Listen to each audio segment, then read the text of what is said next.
Bismillahirrahmanirrahim. Assalamualaikum warahmatullahi wabarakatuh. Hi everyone, my name is Ferdaus Chia. I'm a Chinese Muslim revert from Singapore, and today we're looking at discovering more about how inmates who are in halfway house are going to fast during the month of Ramadan. Today I have with me here Ustaz Salim.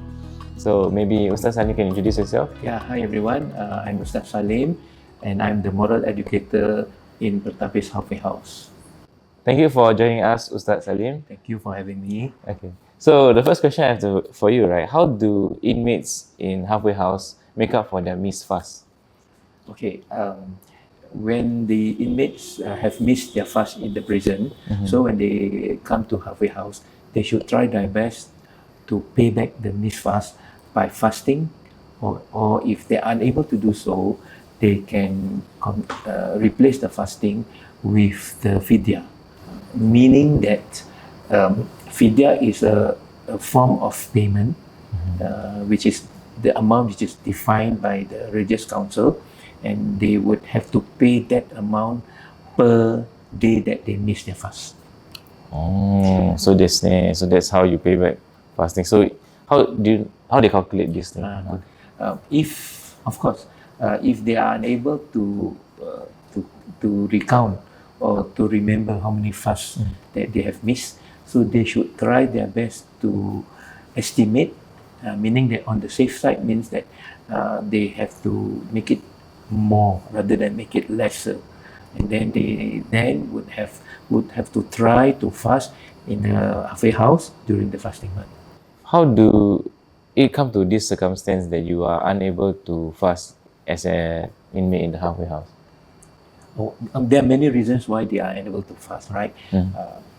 One of the reasons is the most, we say the common reason is because of health issues, meaning that they are taking medication every day, and the timing of the medication would not allow them to fast. For example, they have to take medicine, 2 tablets 2 times a day. So the first time that they have to take is in the morning, which already during fasting. So they are unable to fulfill their fast. Okay, but they will have to refer this matter to the in-house. We have the in-house nursing aide, who then would review as to their medical condition. Are they able to actually make the medication to be taken earlier, before the sunrise, so that they will be able to fast, and then the next medication is taken after the breaking of the fast. So this is only possible in a halfway house? Yes. Okay, understand. So I have another question for you. So in a halfway house, there probably have some constraints, but it's much lesser than in a prison, right? So what spiritual activities they can do defined within the constraints of a halfway house? All right. Well, in Pertapis halfway house, we have a prayer hall which we call musalla, and which allows every resident the opportunity to observe their obligatory prayers. Okay, so in Ramadan, we encourage the residents of the halfway house to actually make use of these facilities, so that they can actually choose a certain corner or any places that they can do their own self-reflection, or even recitation of the Quran during the period in the daytime where they are observing their fast.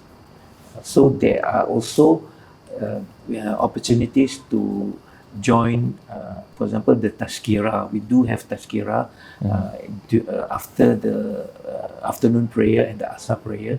So there will be some kind of small talk and advices and things like that. So that would enhance their self-reflection when they join these small groups. So next question I have for you is, how can fasting during Ramadan help them reintegrate back in society? Correct.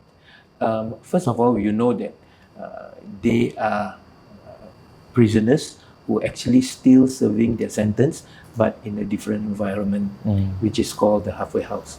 So it is an opportunity for them to actually do self-reflection of their past. Okay. First of all, you know that they go into the prison for certain offences, meaning that they have a backlog of historical things that they would like to actually do a self-reflection and then think of taking more responsibility and prove themselves to their families and the community that their period in the prison and the halfway house would actually turn them into a better person. So what more if it's done in the month of Ramadan, which every Muslim know that it's a special month, a lot of forgiveness given, and a lot of self-reflection, and a lot of we call it the ibadah that they can do in the halfway house setting.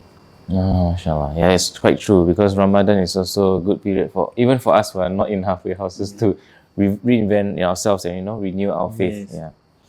So, what steps should be taken in the halfway house if they have health concerns that arise? All right.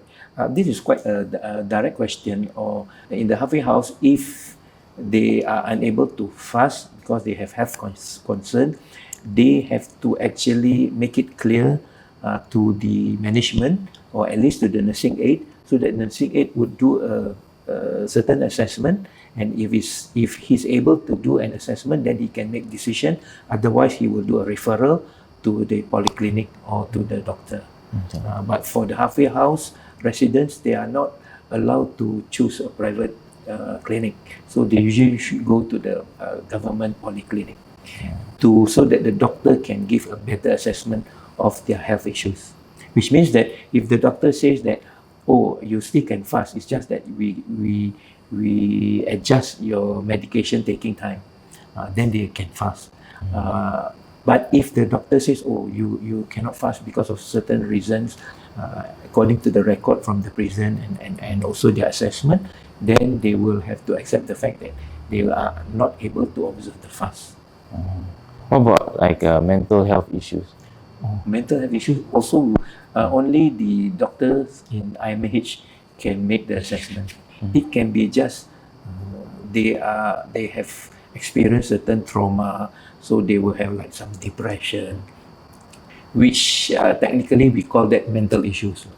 So these are the people, maybe they can fast, they have no other medication issues, but sometimes because of their mental instability, it will affect their fasting.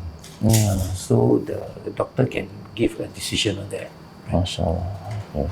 So, Ustaz, another one question to ask. Okay, are there like specific supplication du'as like they can make during the period at the halfway house during Ramadan? All right. Actually, whatever supplications or dua that is done outside Ramadan in any other time, it should follow in Ramadan. It's only that because it is Ramadan, the reward is twofold. Meaning that when they are fasting, and during the period of fasting, when they make supplication, it is said to be a better opportunity for it to be fulfilled. Of course, during Ramadan, there are certain du'as that usually we say this du'a during Ramadan. And of course, in the halfway house, during Ramadan, we have special Ramadan Tazkirah session. And then we also provide the inmates with like a card which have all the supplications available, so that they can refer to the supplications. In other words, it's like a manual for Ramadan, which the halfway house, the moral education department would give to each resident, so that they can apply reading all those supplications during any time during their fasting. We also have the night prayer, or what we call the Tarawih prayer, where we encourage the residents to participate, and during that Tarawih prayers, we do a lot of supplications. Especially because only in Ramadan we have the Tarawih prayers. So following the Tarawih prayers, there will be certain supplications which is only usually practiced during Ramadan. So talking about prayers, right? What about Lailatul Qadr, like the last 10 nights, the power nights? Yes, you know that if there are many mosques in Singapore where they dedicate the last 10 nights of the Ramadan with more activity, specifically the ibadah, like we call it the qiyam, or what you call it, the tahajjud prayer.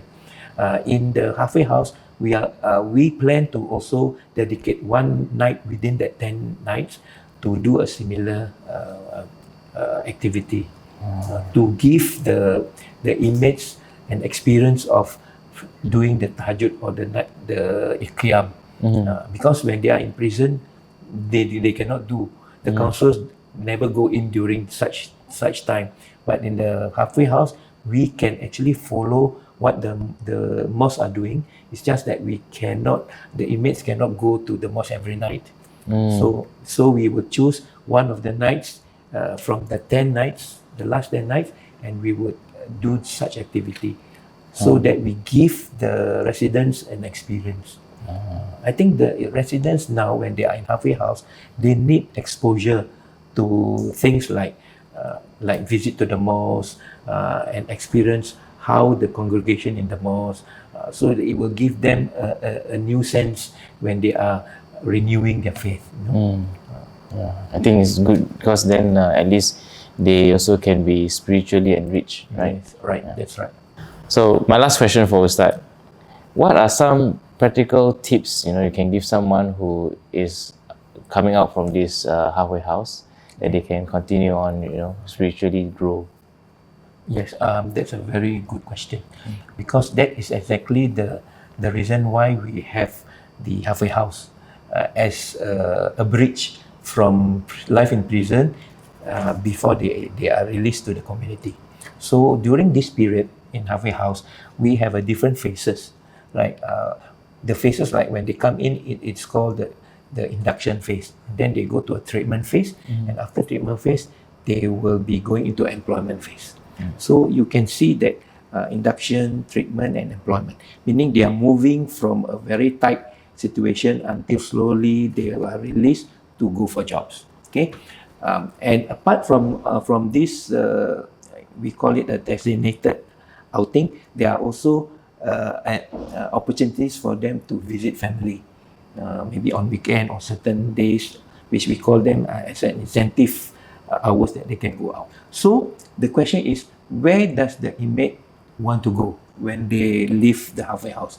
It can be leave at the end of their sentence, or leave during their employment, or leave during their visit to the family, because the moment they step out from the halfway house, they are free to go anywhere.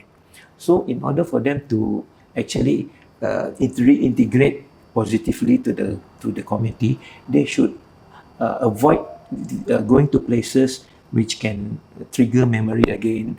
They should actually try to actually go to mix with the community. For example, if it's time for prayer, try to go to the mosque and then mix with the people in the mosque, and then do a lot of positive things when they are outside.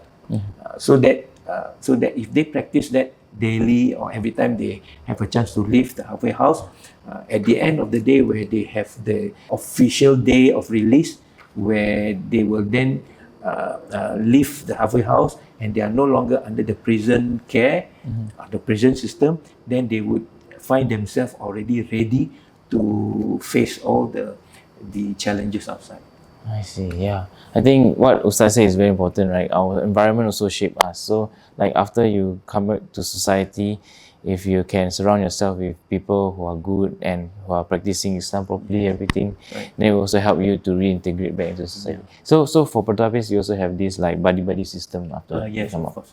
For example, like Pertapis, if a new resident come and then he's supposed to go to polyclinic for checking or what, there's always one senior resident who would follow. They are not left go out alone and on their own.